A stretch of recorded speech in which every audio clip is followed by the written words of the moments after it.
This channel does not promote any violence, harmful, or illegal activities. All content provided by this channel is meant for an educational and information purpose only. 1 লক্ষ ভোটের ব্যবধান একেবারে পেরিয়ে গিয়েছেন কংগ্রেস প্রার্থী প্রিয়াঙ্কা গান্ধী এবং তার প্রথম অভিষেক নির্বাচনের ক্ষেত্রে, এবং সেখানে কিন্তু একেবারে বাজিমাত করে দেখাচ্ছেন প্রিয়াঙ্কা গান্ধী। ওএনআরের দিকে যদি নজর রেখেছি, ওএনআরে 1 লক্ষ ভোটের ব্যবধান পেরিয়ে গেছেন ওএনআরে প্রিয়াঙ্কা গান্ধী, এবং ওই কেন্দ্রে লোকসভা নির্বাচনে জয়ী হয়েছিলেন রাহুল গান্ধী। একেবারে সেই সম্মান বজায় রাখছেন প্রিয়াঙ্কা গান্ধী, এমনটা কিন্তু বলা যেতেই পারে। ভোটের লড়াই এটি তার অভিষেক, এবং আগে কোনো নির্বাচনে প্রার্থী হননি প্রিয়াঙ্কা গান্ধী। আর এবার যে নির্বাচনে তিনি ওএনআর থেকে প্রার্থী হয়েছিলেন, একেবারে বাজিমাত করে দেখিয়ে দিয়েছেন। 1 লক্ষের ভোটের ব্যবধান পেরিয়ে গিয়েছেন ওএনআরে প্রিয়াঙ্কা গান্ধী।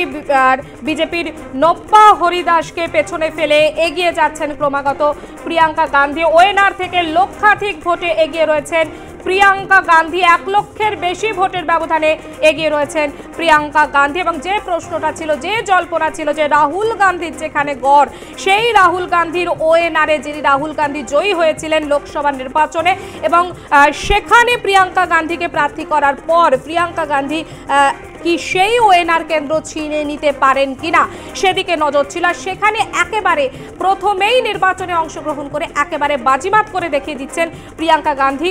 1 লক্ষ ভোটের ব্যবধান পেরিয়ে গেছেন ওএনআরে প্রিয়াঙ্কা গান্ধী। এই ওএনআর কেন্দ্রে লোকসভা নির্বাচনে জয়ী হয়েছিলেন রাহুল গান্ধী। ভোটের লড়াইয়ে এটি তার প্রথম অভিষেক প্রিয়াঙ্কা গান্ধীর, তার অভিষেক। আর আগে কোনো নির্বাচনে প্রার্থী হননি। বিজেপি নব্বা হরিদাসকে পেছনে ফেলে একেবারে 1 লক্ষ ভোটের ব্যবধান পেরিয়ে গেছেন ওএনআরে প্রিয়াঙ্কা গান্ধী।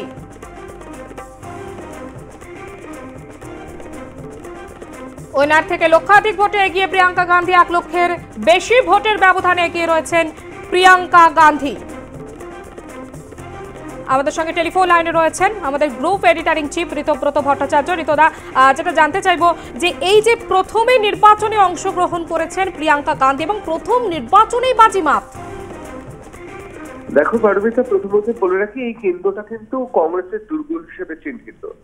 যদিও পরপর দুবার রাহুল গান্ধী সেখান থেকে জিতিয়েছেন এবং তৃতীয়বার এবার 2024-এ তিনি জেতেন, কিন্তু মুশকিলটা হচ্ছে ব্যবধান কিন্তু কিছুটা হলেও কমেছে। যদিও সবসময়তেই রাহুল গান্ধী, যাকে ইংরেজিতে বলে কমফোর্টেবলি, অর্থাৎ খুব স্বাচ্ছন্দ্যে, খুব আরামদায়ক ভাবে তিনি মার্জিন রেখে জিতেছেন, সেই সূত্রে বলা যেতে পারে প্রিয়াঙ্কা গান্ধী তার এই নির্বাচনে, লোকসভা উপনির্বাচনের এই কেন্দ্রে জিত অনেকের কাছেই প্রত্যাশিত, এই বিষয়ে কোনো সন্দেহ নেই।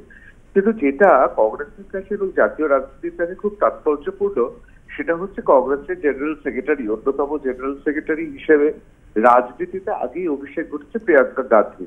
এবার লোকসভা নির্বাচনের এই উপনির্বাচনে জেতার মাধ্যমে তিনি সংসদে যাবেন, অর্থাৎ তার সংসদীয় রাজনীতির অভিষেক হলো। এই প্রথম কিন্তু গান্ধী পরিবারের 3 সদস্য তারা একসঙ্গে সংসদের উভয় কক্ষ মিলিয়ে থাকবেন, অর্থাৎ সোনিয়া গান্ধী থাকছেন, রাহুল গান্ধী থাকছেন এবং প্রিয়াঙ্কা গান্ধী থাকবে। এটাও কিন্তু কংগ্রেসের ইতিহাসে, গান্ধী পরিবারের ইতিহাসে এটাও একটা পালক, এই বিষয়ে কোনো সন্দেহ নেই। এবং একটা সময় তো এই কথাটা বারবার করে রাজনীতির অলিন্দে ঘুরত। বিশেষ করে আমরা জানি যে দিল্লির ক্ষমতার অলিন্দে বারবার করে অনেকেই চাইতেন প্রিয়াঙ্কা গান্ধী আসুন, এবং বিভিন্ন সময় দেখা গেছে যে মানুষের মধ্যেও একটা প্রত্যাশা ছিল প্রিয়াঙ্কা গান্ধীকে নিয়ে। তার কারণ অনেকেই প্রিয়াঙ্কা গান্ধীর মতো চেহারা সাদৃশ্যের জন্য হোক বা ব্যক্তিত্বের কারণে হোক ইন্দিরা গান্ধীর ছায়া দেখতে পেতেন। অনেক প্রবীণ কংগ্রেস নেতা বারবার করে চেয়েছিলেন একটা সময় যে প্রিয়াঙ্কা গান্ধী পরবর্তীকালে কংগ্রেসের ব্যাটনটা তার হাতে যাক। এবার হয়তো ভারতীয় রাজনীতিতে একদিকে যেমন রাহুল গান্ধী, আইএনডিএ জোট, এবং অন্যদিকে কংগ্রেসে বিশেষ করে নির্বাচিত সভাপতি বা বিভিন্ন পদের তার দরকার নেই, রাহুল গান্ধী কংগ্রেসের এমন একজন সৈনিক হিসেবে নিজেকে চিহ্নিত করেন যিনি কংগ্রেসের অন্যতম পুরোধা পুরুষ।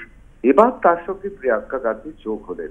তাতে কি আদৌ এই সময়ে দাঁড়িয়ে, যেখানে অনেকে মনে করেন জাতীয় রাজনীতিতে ভাটা পড়েছে, সেই জায়গায় কি জোয়ার আনতে পারবে, পালে কি হাওয়া লাগাতে পারবে কংগ্রেসের রাহুল গান্ধী এবং তার সঙ্গে প্রিয়াঙ্কা গান্ধী? এই প্রশ্নগুলো তো উঠবেই, কিন্তু এ বিষয়ে কোনো আর সংশয় নেই এই কেন্দ্রে প্রিয়াঙ্কা গান্ধী জিততে চলেছে। এখন শুধু দেখার যে গতবারের 3বারের তুলনায় কংগ্রেসের মার্জিন বাড়ছে না কমছে, এবং এক প্রকার নিশ্চিতই হয়ে গেছে যে সংসদে যাচ্ছেন প্রিয়াঙ্কা গান্ধী এই কেন্দ্র থেকে, এবং সেই হিসেবে জাতীয় রাজনীতির ক্ষেত্রে এটা খুব তাৎপর্যপূর্ণ। একদিকে মহারাষ্ট্রের নির্বাচন, অন্যদিকে ঝাড়খণ্ডের নির্বাচন, অন্যান্য জায়গার উপনির্বাচনের ফলাফল গোটা দেশ জুড়ে, তার মধ্যে কোথাও যেন এই কেন্দ্রটা প্রিয়াঙ্কা গান্ধীর জন্যই একটা আলাদা আকর্ষণ বিন্দু হয়ে উঠেছে। সকাল 8টা থেকে বিভিন্ন জায়গায় দেশের বিভিন্ন প্রান্ত থেকে মানুষ ইন্টারনেটে সার্চ করছেন সবচেয়ে যে আসনের লোকসভা নির্বাচনের যে উপনির্বাচনের ফলাফল, সেটা হচ্ছে এই কেন্দ্র। সুতরাং সাধারণ মানুষের গোটা ভারত জুড়ে একটা আকর্ষণের বিন্দু হয়ে উঠেছিল এই নির্বাচনের ফলাফল। ক্রমশ এটা প্রকাশ্য যে এখন বোঝাও যাচ্ছে যে এটাই প্রত্যাশিত, প্রিয়াঙ্কা গান্ধী জিততে চলেছেন। পারমিতা, একদমই। আর যদি রাজ্যের দিকে আমরা তাকাই তাহলে একেবারে 6-6 ইঙ্গিত ইতিমধ্যে কিন্তু সেটা বোঝাই যাচ্ছে। অবশ্যই অবশ্যই পশ্চিমবাংলায় দাঁড়িয়ে উপনির্বাচনে সাধারণত বিরাট কোনো কিছু ঘটনা না ঘটলে উপনির্বাচনে শাসক দলই সাধারণত ফিরে আসে। একবার দুবার এর অন্যতা হয়েছে, বিষয়ে কোনো সন্দেহ নেই। সেটা আমরা মুর্শিদাবাদে দেখেছিলাম, আমরা দেখেছিলাম বাম আমলে দক্ষিণ 24 পরগনার একটি বিশেষ কেন্দ্রে, সেখানে উপনির্বাচনে তৃণমূলের জয়। কিন্তু উপনির্বাচনে সাধারণত শাসকের দিকেই পাল্লা ভারী থাকে। আমাদের রাজ্যে ভোটটা তো বিভিন্ন সময় বিভিন্ন রাজনৈতিক ব্যক্তিত্বরাও তাদের কথায় ঠাড়ে ঠাড়ে বুঝিয়ে দিয়েছিলেন, ভোটটা তো শুধু ভোট নয়, ভোট এখানে করাতে হয়।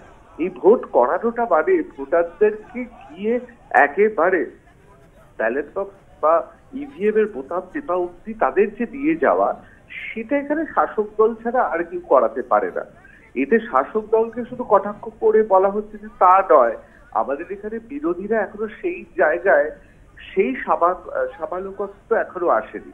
বাবা বলেও আমরা দেখেছি যে বিভিন্ন সময় উপনির্বাচনে বিরোধীদের খুব শোচনীয় পরিণতি হতো। তার কারণটাও ঠিক এরকম ভোট তারা করাতে পারেনি।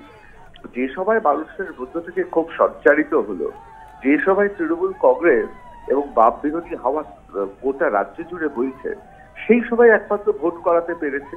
সুতরাং এখনো পর্যন্ত এটা খুব পরিষ্কার যে আমাদের এখানে বিরোধীরা তারা বিরোধী হিসেবে সামালকত্ব অর্জন করেনি। সুতরাং তার ফলে যা হওয়ার 6-0 এই ম্যাচ ছিদ্র 6-0। আমাদের রাজ্যে তো নির্বাচনটা একটা খেলা, এই খেলাটা শাসকই খেলতে পেরেছে, বিরোধীরা খেলতে পারেনি, সেই জন্য প্রত্যাশিত ফলাফল 6-0। সেক্ষেত্রে ভারতীয় জনতা পার্টির ক্ষতি হলো এ বিষয়ে কোনো সন্দেহ নেই। তার কারণ তাদের সমাধান নির্মণী একটি উত্তরবঙ্গ, সেই উত্তরবঙ্গেতেও তাদের শোচনীয় হাল কোথাও যেন তাদের একটু কিছুটা হলেও পিছিয়ে দিল। আসলে আরজিকর পরবর্তী পরিস্থিতিতে প্রধান বিরোধী দল হিসেবে ভারতীয় জনতা পার্টির ক্ষেত্রে যে বিরোধিতা মানুষ, সাধারণ মানুষ তারা আশা করেছিলেন, সেটা দেখানো যায়নি। এবং আমরা জানি যে ভারতীয় জনতা পার্টি বিজেপি এ রাজ্যের প্রধান বিরোধী দল হওয়া সত্ত্বেও যেভাবে শাসকের সঙ্গে চোখে চোখ রেখে লড়াই করার কথা ছিল, তারও কোনো প্রতিফলন দেখতে পাওয়া যায়নি। সুতরাং যা হওয়ার তাই হলো, অর্থাৎ এই রাজ্যের উপনির্বাচনের 6টি কেন্দ্রতেই শাসক দল হাসতে হাসতে জয়লাভ করবেন, এটাই অনেকের কাছে প্রত্যাশিত, তাই হতেই চলেছে এখনো অব্দি যা প্রবণতা।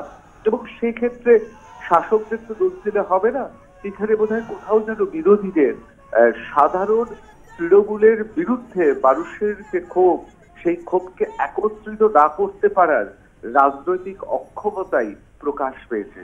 সুতরাং এই রাজ্যে যা ফলাফল হওয়ার কথা উপনির্বাচনে, সেই ফলাফলের দিকেই যাচ্ছে। পারমিতা।